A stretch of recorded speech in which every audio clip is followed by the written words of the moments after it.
KP college की online classes में आपका स्वागत है।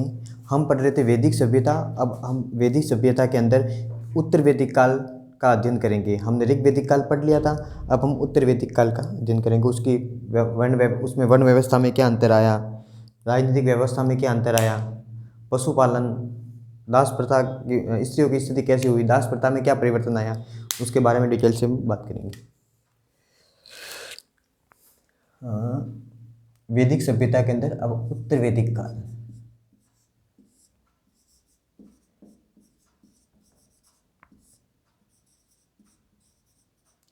उत्तर वैदिक काल का टाइम पीरियड है 1000 BC से 600 BC।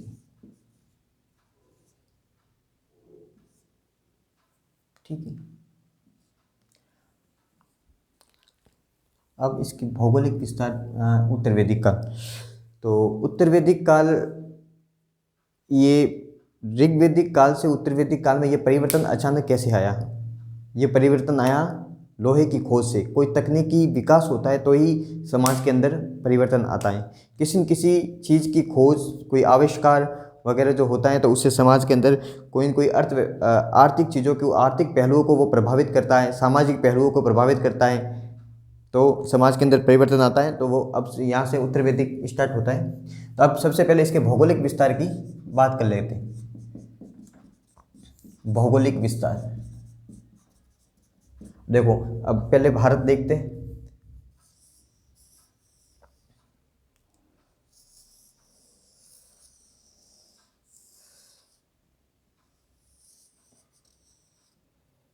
ये भारत का मैंने थोड़ा मैप बना दिया है। ये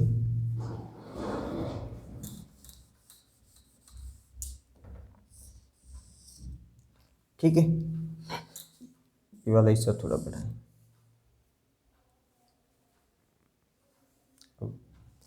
तो ऋग्वैदिक आर्यों की जो भौगोलिक स्थिति थी वो इस एरिया में थी।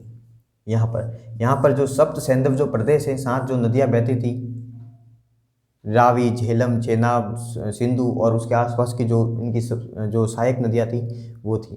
फिर आर्यों की लोहे की खोज हो गई। किसकी खोज हो गई? लोहे की। अब लोहे की खोज से क्या फर्क पड़ा? जब लोहे की खोज नहीं हुई थी तो ये तांबे का इस्तेमाल करते थे। तांबे का इस्तेमाल करते थे, तो तांबे से कृषि नहीं हो सकती थी। तांबे से कृषि नहीं हो सकती थी, तांबे से। और क्योंकि तांबा तो हल्का होता है, और लोहे की खोज से फिर यहाँ के जो आर्य लोग हैं, लोहे से वनों को काटना एक तो आसान हो गया, और लोहे का फाल बनाया जाने लगा। तो वो धरती जो होती थी उसको वो खींच सकते थे, वो अंदर से वो खींच सकते थे। ठीक है, तो वो वनों को काट, और यहाँ पर वन ज़्यादा थे, गंगा घाटी के अंदर वन ज़्यादा थे, तो यहाँ से लोग इस तरफ फैलने लग गए, आर्य लोग। और शतपथ ब्राह्मण में एक उक्ति मिलती है कि विदेत माधव नामक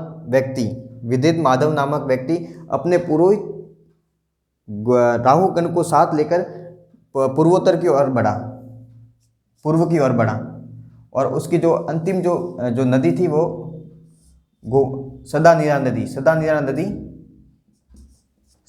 नदी थी वो इसकी अंतिम, इसकी सीमा रेखा हो गई।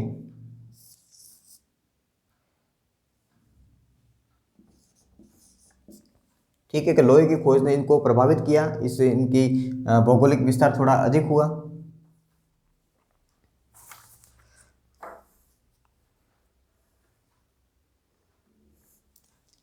ठीक है, तो क्या कौन सी उक्ति थी?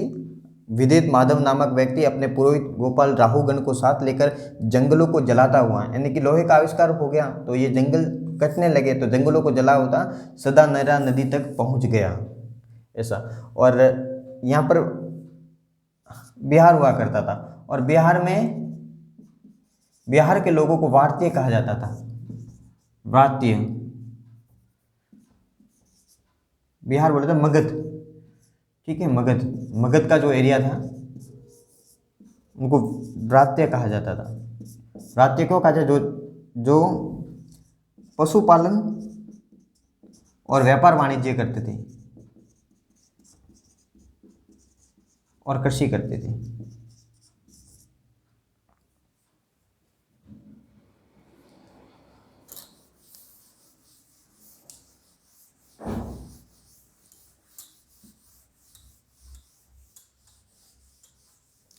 अब बात करते हैं उसकी उत्तर वैदिक काल की सामाजिक व्यवस्था की। सामाजिक व्यवस्था में देखिए आप, सामाजिक व्यवस्था के अंदर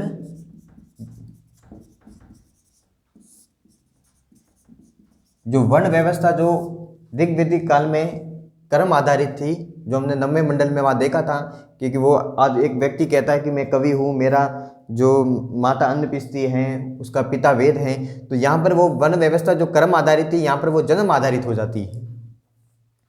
वर्ण व्यवस्था जन्म आधारित हो जाती है।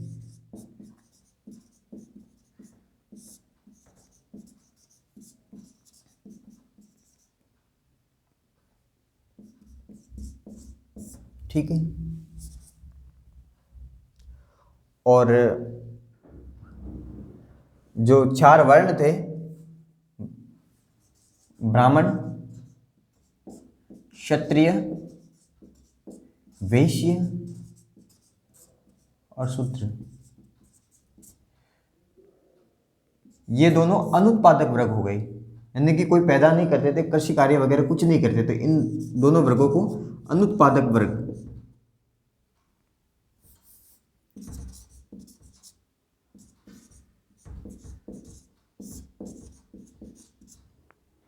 और वैश्य को ऋग्वेद उत्तर अथर्ववेद के अंदर अन्यस्य बलिकृत कहा गया है। बलिकृत, भक्षणीय कहा गया है, यानी कि ये बाकी तीनों वर्णों की जो थे उनके वो खान पान भोजन की व्यवस्था करता था। और शूद्र को अन्यस्य प्रेष्य कहा गया है। अन्यस्य प्रेष्य यानी कि अन्य वर्णों की सेवा करने वाला।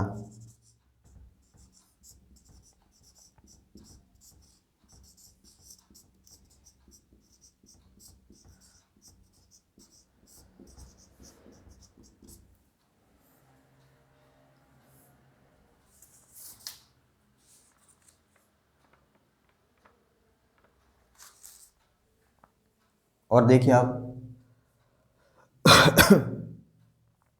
जो अनुलोम और प्रतिलोम विवाह की बात की थी हमने, अनुलोम, जब वर्ण व्यवस्था जब स्थायी हो चुकी है, जन्म आधारित हो चुकी है, तो अनुलोम और प्रतिलोम विवाह,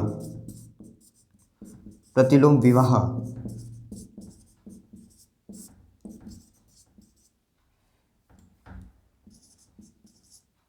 वो वर्जित होने, कम होने लग गई है, कम होने लगे। क्यों? अनुलोम विवाह क्या होता है, यानी कि ये जो वर्ण है, 4 वर्ण हैं, उनमें जो ब्राह्मण अगर क्षत्रिय से विवाह करता है, ब्राह्मण पुरुष अगर क्षत्रिय महिला से विवाह करता है तो वो अनुलोम विवाह कहा जाएगा। अगर ब्राह्मण अगर वैश्य स्त्री से विवाह करता है तो अनुलोम विवाह कहा जाएगा।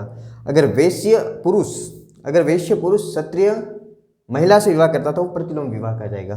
तो ये जो विवाह है वो कम हो गए, यानी कि एक जाति के लोग दूसरी जाति में विवाह कम हो गए, एक वर्ण के लोग दूसरी वर्ण में विवाह करना कम हो गए।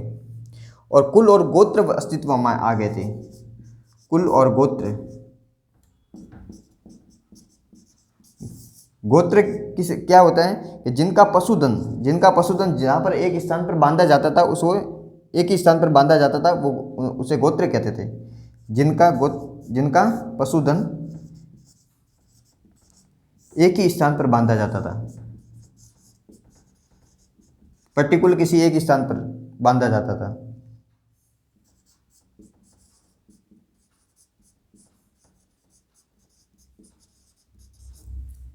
ठीक है। अब वर्ण व्यवस्था में हमने ये देख लिया।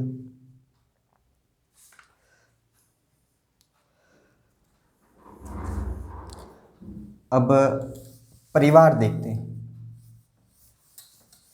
परिवार देखो, वही जो ऋग्वैदिक काल में संयुक्त परिवार थे, अभी भी संयुक्त परिवार है। संयुक्त परिवार और पितृसत्तात्मक परिवार है। पिता को अधिकार होते थे, पिता जो होता था वो परिवार का मुखिया होता था। ये तो परिवार में उसके अंदर कोई ज़्यादा चेंज हुआ नहीं। और अब उसके बाद महिलाओं की स्थिति के ऊपर बात करते हैं। महिलाओं की स्थिति, महिलाओं की स्थिति में इस काल में बहुत गिरावट आती है। महिलाओं की स्थिति में इस काल में बहुत गिरावट आती है।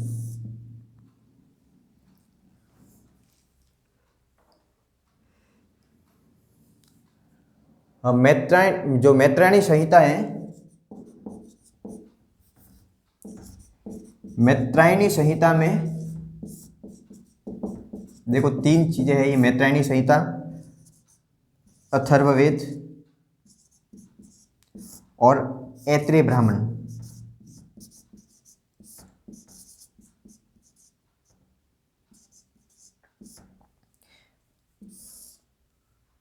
मैत्रायणी संहिता में स्त्री को शराब और उसकी तुलना शराब और जुए से की गई है।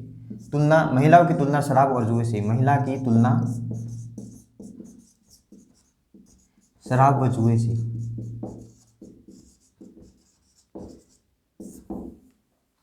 अथर्ववेद में पुत्री के जन्म की निंदा की गई है।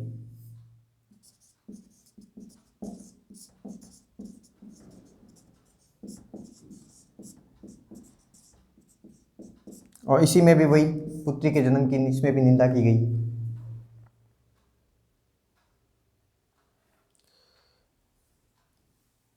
पुत्री को दुखों, इसमें लिख दो, पुत्री को दुखों का कारण बताया।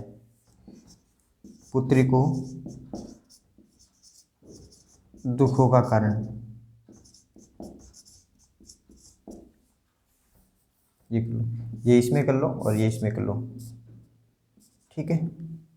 अथर्ववेद में बताया गया है कि पुत्री दुखों का कारण है, और ऐत्रेय ब्राह्मण में बताया गया है कि पुत्री के जन्म की निंदा की गई है। तो देखो ऐसी उक्तियां मिलती हैं इस काल के अंदर, तो जायज़ है कि इस काल में स्त्रियों की स्थिति में थोड़ी गिरावट आई होगी। सती प्रथा और बाल विवाह, सती प्रथा और बाल विवाह उसमें प्रचलन अभी तक हुआ नहीं था। बाल विवाह का प्रचलन नहीं था।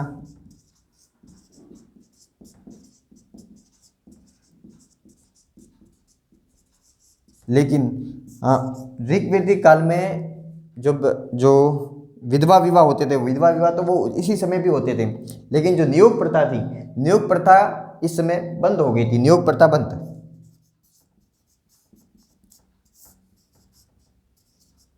नियोग प्रथा बंद हो गई या फिर कम हो गई थी, बहुत कम हो गई थी या कम हो गई। उदाहरण नहीं मिलते, ठीक है। ये महिलाओं की स्थिति में गिरावट आ गई थी, उसमें ये इन दिनों उक्तियों से पता चलता है। सती प्रथा और बाल विवाह का प्रचलन उस समय भी नहीं हुआ था अभी तक, और विधवा विवाह होते थे, लेकिन नियोग प्रथा थी वो बंद हो गई या फिर तो कुछ कम हो गई थी। अब उत्तर वैदिक काल की दास प्रथा के बारे में देखते हैं। उत्तर वैदिक काल में भी दास प्रथा में कोई ज़्यादा बदलाव नहीं हुआ था, क्योंकि दासों के साथ घरेलू व्यवहार किया जाता था, क्योंकि उन्हें अभी भी बड़े उत्पादन कार्य में नहीं लगाया था। दासों के साथ घरेलू व्यवहार, दासों के साथ घरेलू व्यवहार, घर जैसा व्यवहार।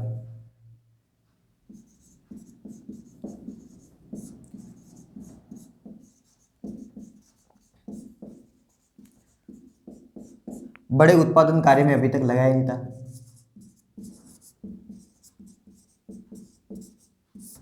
बड़े उत्पादन कार्य में नहीं लगाया था, नहीं लगाया था। बोले तो ये घरेलू नौकर हुआ करते थे, एक तरह से घरेलू नौकर, घरेलू नौकर थे, ठीक है।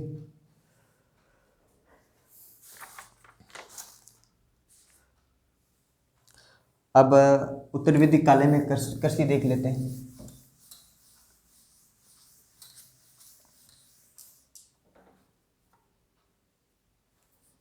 कृषि,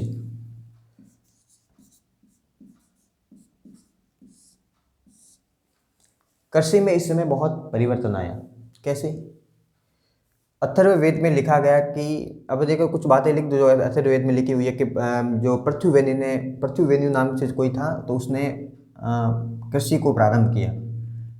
अथर्ववेद में लिखा गया है।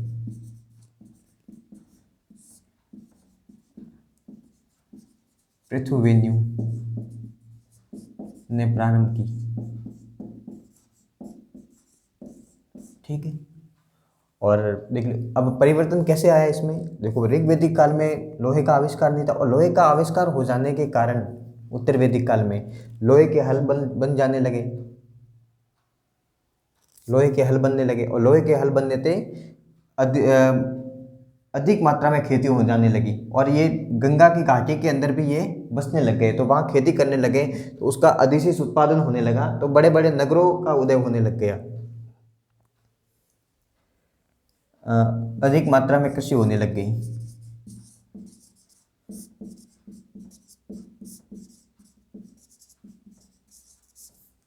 ठीक है।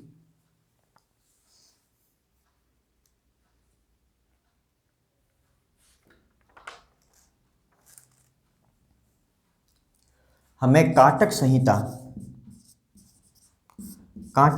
के अंदर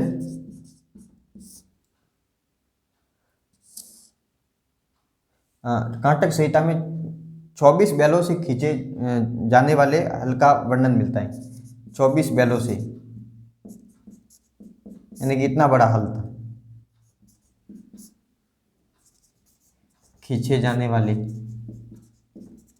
हल का वर्णन ऐत्रेय ब्राह्मण में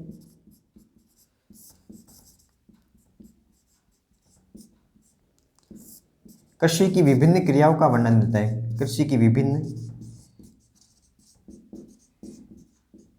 क्रियाओं का, ठीक है, कृषि की विभिन्न क्रियाओं का वर्णन मिलता है।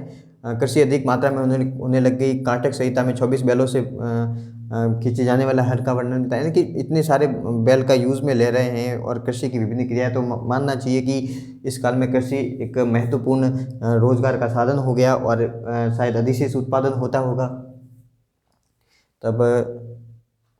ठीक है। अब कुछ जो फसलों के नाम मिलते हैं, जो देखो चावल को वो ब्रीही, मिटा कर लिख लेते इसे।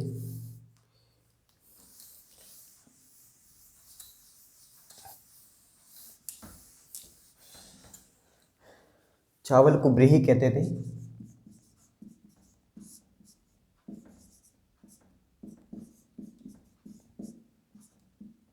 गेहूं को गोधूम,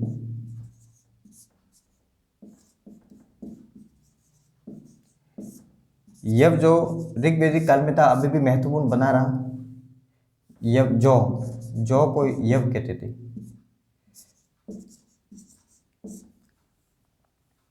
और उड़द को माण कहते थे।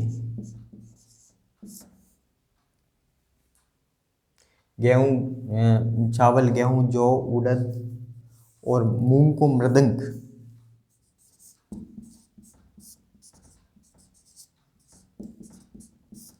ठीक है। इतनी फसलों के नाम मिलते हैं।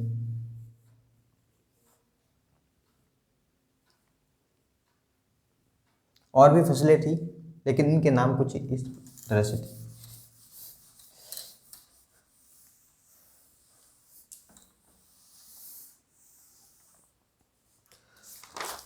अब बात करते हैं उद्योगों की। उद्योगों की बात करते हैं। कृषि के अंदर अधिशेष उत्पादन होने के कारण, कुछ लोगों ने अलग व्यवसाय अपना लिया। कुछ रत्तकार बन गए, कुछ किसी ने कपड़े का काम शुरू कर दिया, किसी ने मटके बनाने का काम शुरू कर दिया। मतलब हर एक किसी व्यक्ति को सारी चीज़ें बनाने की जरूरत नहीं थी, यानी कि हर एक व्यक्ति को कृषि का काम करना जरूरी नहीं था। यानी कि जो मटका बनाएगा वो मटका किसान को उसको देगा, किसान उसको खाने के लिए अनाज दे देगा। उद्योग,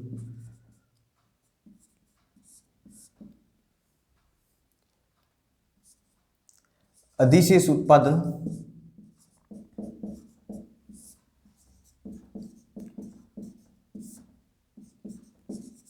विभिन्न व्यवसाय बन गए, विभिन्न व्यवसाय, शिल्पकार हैं, रत्नकार हैं,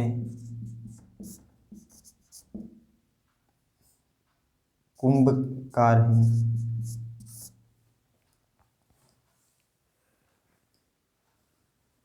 धातु हैं, धातु का व्यवसाय करने वाला, और बढ़ई, बढ़ई, बढ़ई का नाम एक तक्षा मिलता है, तक्षा, ठीक, लकड़ी का काम करने वाला।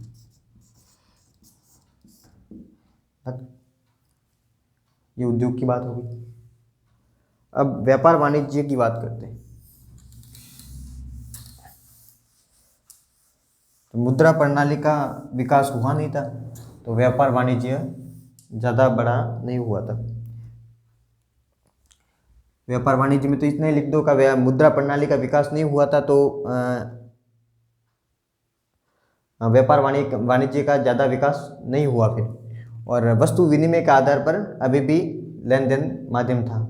उसके बाद में बात करते हैं धार्मिक स्थिति,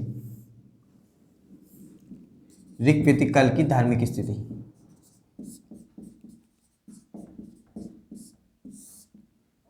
इस काल में भी कि प्राकृतिक बहुदेववाद से लगाकर सर्वेश्वरवाद की अवधारणाएं मिलती, इस काल में भी।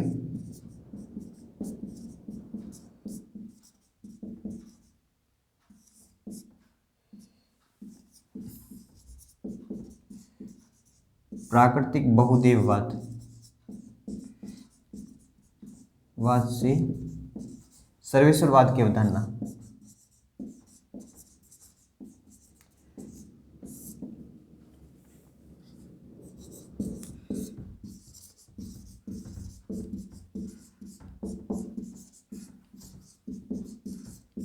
मिलती है, ठीक है।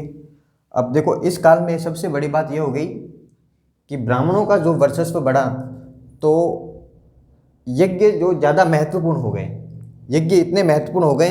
अगर यज्ञ पूर्ण तो पहली बात तो ये बात कीजिए कि ये बात सुनिए कि जब वर्ण व्यवस्था स्थायी हो गई, तो अब जो यज्ञ थे वो हर कोई नहीं कर सकता था। ऋग्वैदिक काल में क्या था कि यज्ञ जो था वो हर कोई, वैश्य भी संपन्न कर सकता था, शूद्र भी संपन्न कर सकता था, और क्षत्रिय भी संपन्न कर सकता था। लेकिन इस काल में जो यज्ञ है वो ब्राह्मण ही कर सकता था, ब्राह्मण ही संपन्न कर सकता। और यज्ञ, और ऐसा था कि यज्ञ अगर पूर्ण विधि विधान से किया गया है तो देवताओं को भी उसका फल देना बहुत आवश्यक था। यानी कि अभी जो यज्ञ थे वो देवताओं से भी ज़्यादा शक्तिशाली हो गए, यज्ञ महत्वपूर्ण हो गए, यज्ञ ज़्यादा शक्तिशाली हो गए, ज़्यादा शक्तिशाली।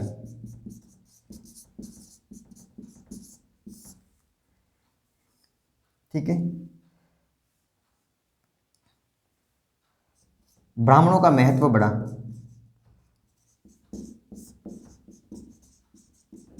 कर्मकांड का महत्व बढ़ा।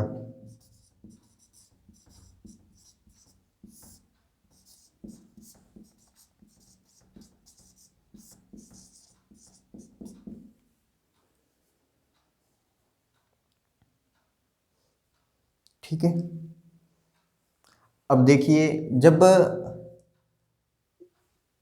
उत्तर वैदिक काल में एक ब्राह्मणों का वर्ग था जो यज्ञ और कर्मकांड कर रहा था, तो दूसरी तरफ ब्राह्मणों का एक ऐसा भी वर्ग था जो इन कर्मकांडों का विरोध कर रहा था।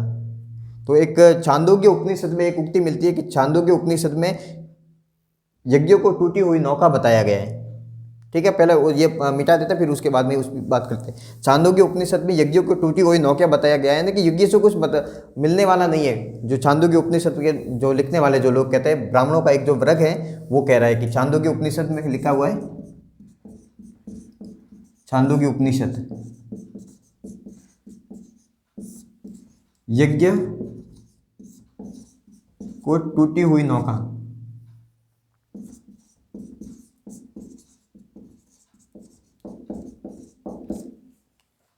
ब्राह्मणों का एक वर्ग था जो इन कर्मकांडों का विरोध कर रहा था, और उन्होंने एक उपनिषद नामक बहुत ब्रह्म ज्ञान, कोई रहस्यात्मक जानकारी वाले इन ग्रंथों की रचना की।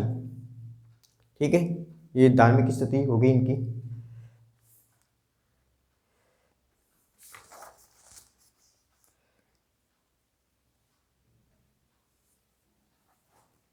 एक और चीज़ें जोड़ दीजिए कि अब जो क्षत्रिय लोग थे और कुछ और लोगों के भी, कुछ जो दार्शनिक राजाओं के, ने सिर्फ दार्शनिक केवल ब्राह्मण लोग ही नहीं थे, दार्शनिक राजा भी हुआ करते थे। हाँ, एक अजात शत्रु है, अजात शत्रु का नाम मिलता है। विदे का जनक है। अजात शत्रु कहाँ का था? मगध का। ठीक है, ऐसे कुछ दार्शनिक राजाओं के भी नाम मिलते हैं।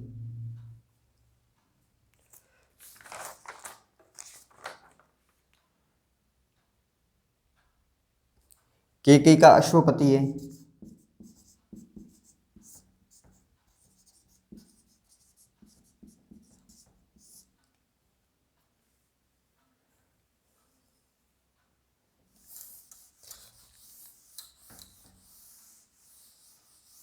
यज्ञ किया जाने लगा।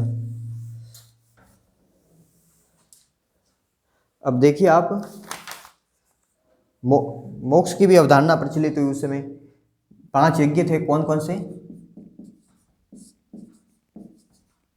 डिटेल में बात तो जब सेकंड पेपर में जब बात करेंगे उस समय करेंगे। 5 यज्ञ थे। ब्रह्म यज्ञ,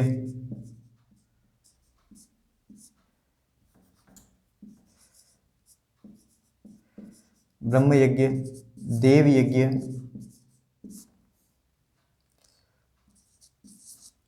पितृ यज्ञ,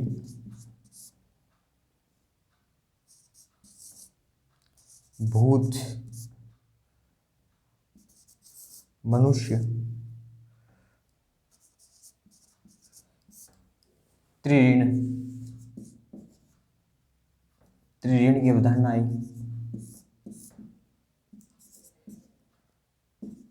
देव ऋण, ऋषि ऋण और पितृ ऋण।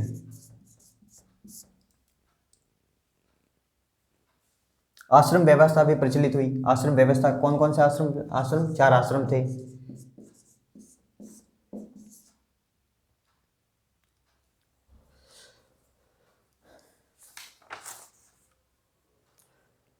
ब्रह्मचर्य आश्रम,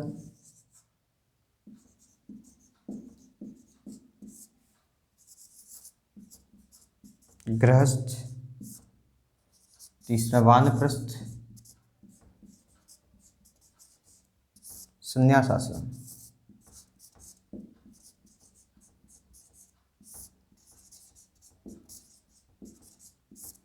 ठीक है, इन तीनों, इनमें सबसे महत्वपूर्ण आश्रम था वो गृहस्थ आश्रम था।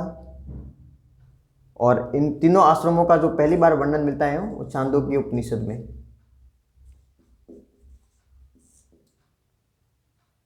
और इन चारों वर्णों का, इन तीनों का तो मिलता है छांदोग्य उपनिषद में, इन चारों वर्णों का पहली बार जो वर्णन मिलता है वो जाबालो उपनिषद में।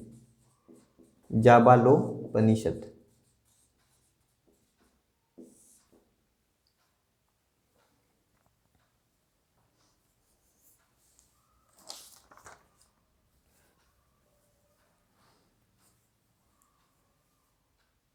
और जब ये जो गृहस्थ आश्रम है वो केवल, ये बाकी तो सारों के लिए होता था, लेकिन संन्यास आश्रम इस काल तक, उत्तर वैदिक काल तक ज़्यादा महत्वपूर्ण नहीं हुआ था।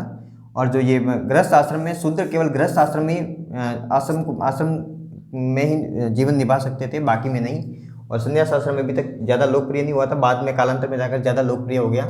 और इसके अलावा देखिए आप,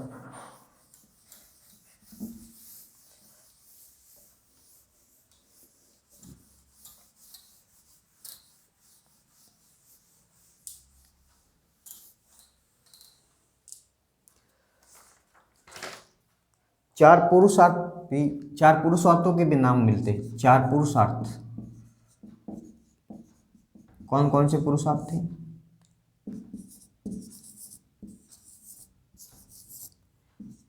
धर्म, अर्थ, काम और मोक्ष।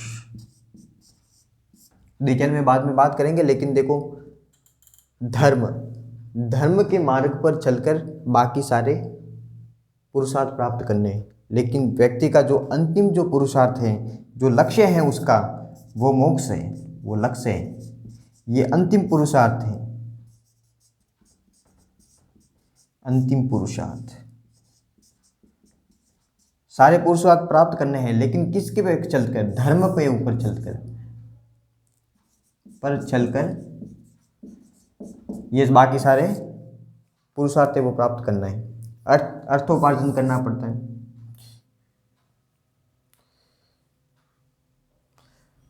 महाभारत के अंदर एक उक्ति मिलती है, युधिष्ठिर अर्जुन से कहता है, धर्म एव हतो हन्ति धर्म रक्षति रक्षित तस्मात् धर्मो न हातव्यो मानो धर्मो हतो वतीत। यानी कि जो धर्म के ऊपर चलता है, धर्म उसकी रक्षा करता है, और जो धर्मवर और जो धर्म एव हतो हन्ति धर्म रक्षति रक्षित तस्मात् धर्मो न हातव्यो मानो धर्मो हतवती। जो धर्म की रक्षा नहीं करता, धर्म को नुकसान पहुंचता, धर्म उसका नुकसान पहुंचा देता है।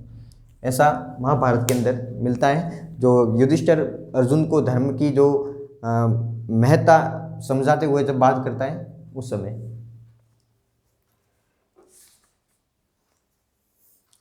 अब बात करते हैं उत्तर वैदिक काल की राजनीतिक स्थिति की। राजनीतिक स्थिति उत्तर वैदिक काल की।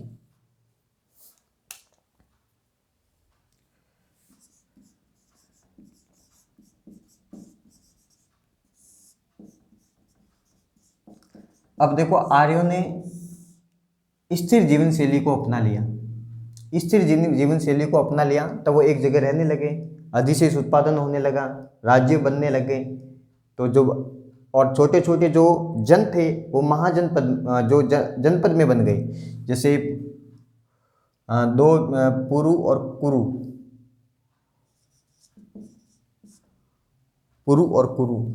भरत और पुरु,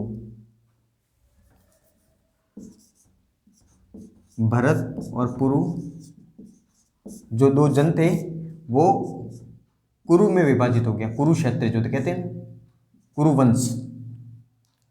भरत और जो पुरु थे, दो जन थे, वो जनपद बन गए कुरु के अंदर।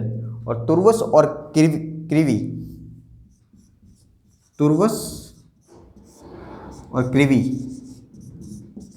तुर्वस और क्रीवी मिलकर पांचाल बन गया।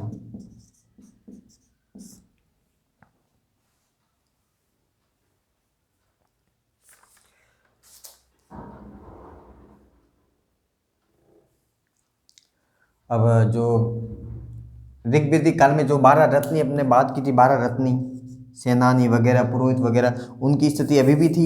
लेकिन इस समय जो राजा था वो जमीन का अधिपति हो गया, जमीन का मालिक हो गया।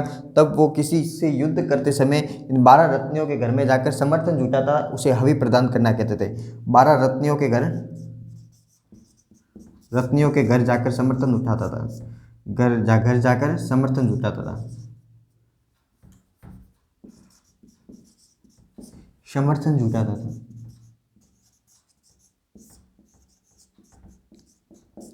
इसे हवि प्रदान करना कहते थे।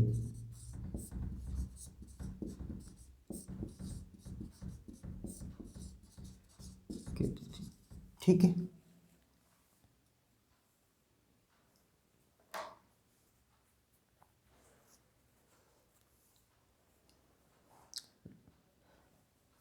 अब राजा शक्तिशाली हो गया। अब युद्ध बड़े बड़े युद्ध होते थे, क्योंकि लोहे की खोज हो गई थी। लोहे की खोज से हथियार बनने लग गए थे लोहे के। अब लोहे के हथियार बनने लग गए, तो अब जो राजा था वो ब्राह्मणों को प्रतीकात्मक रूप से भी श्रेष्ठ नहीं बनने देना चाहता था।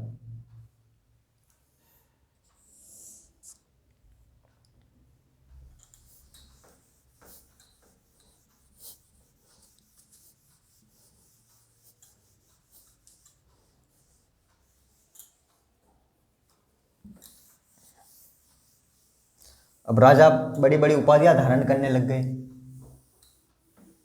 राजत्व का देवीय सिद्धांत प्रचलन में आ गया कि जो राजा होता था वो देवताओं का एक प्रतिनिधि होता था। देवीय सिद्धांत यानी कि उसको कोई रोक नहीं सकता था। राजत्व का देवीय सिद्धांत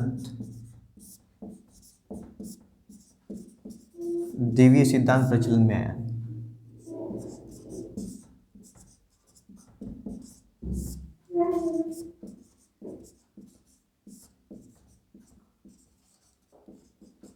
ठीक है, बड़ी बड़ी उपाधियां धारण करता था, अलग अलग उपाधियां धारण, देखो यहाँ को सौराठ वगैरह नाम लिख दो उनके सब, केवल हाँ ऐसे लिख दो। उत्तर में विराट, सौराठ,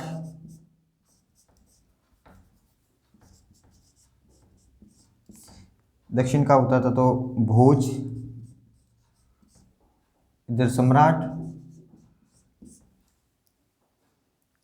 और इधर राजा। मध्य देश का होता था वो राजा। अलग अलग यज्ञ किए जाते थे, पुरुष मेघ यज्ञ, वाजपेयी यज्ञ, अश्वमेघ यज्ञ। ठीक है, राजा शक्ति प्रदर्शन करने लग गए। अब हम उन यज्ञों के विषय में बात कर लेते हैं।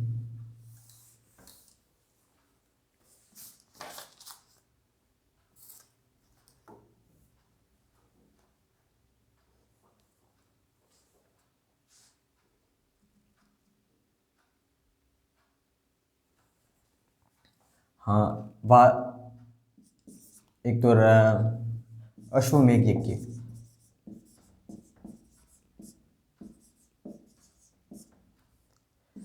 दूसरा वाजपेयी,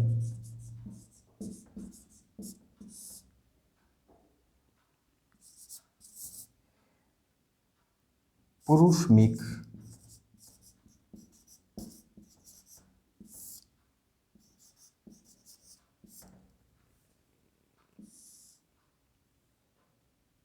एक और यज्ञ हुआ करता था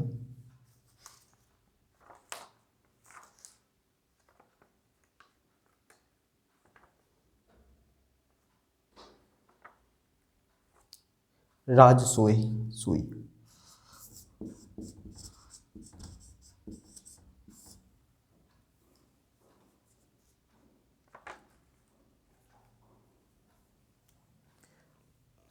अश्वमेघ में कोई घोड़ा छोड़ा जाता था, अश्वमेघ यज्ञ में कोई घोड़ा छोड़ा जाता और जो घोड़ा जो पकड़ता था वो उससे राजा वो युद्ध करता था।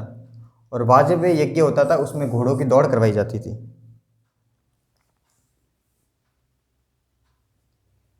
जो वाजपेयी यज्ञ था उसमें घोड़ों की दौड़ करवाई जाती थी। पुरुष मेघ यज्ञ के अंदर, पुरुष मेघ यज्ञ के अंदर पुरुष की कोई पुरुष या किसी क्षत्रिय या फिर ब्राह्मण की बलि दी जाती थी। और राजसूय यज्ञ था, राजसूय यज्ञ के अंदर घोड़ों की दौड़ करवाई जाती थी। ठीक है, घोड़ों की दौड़।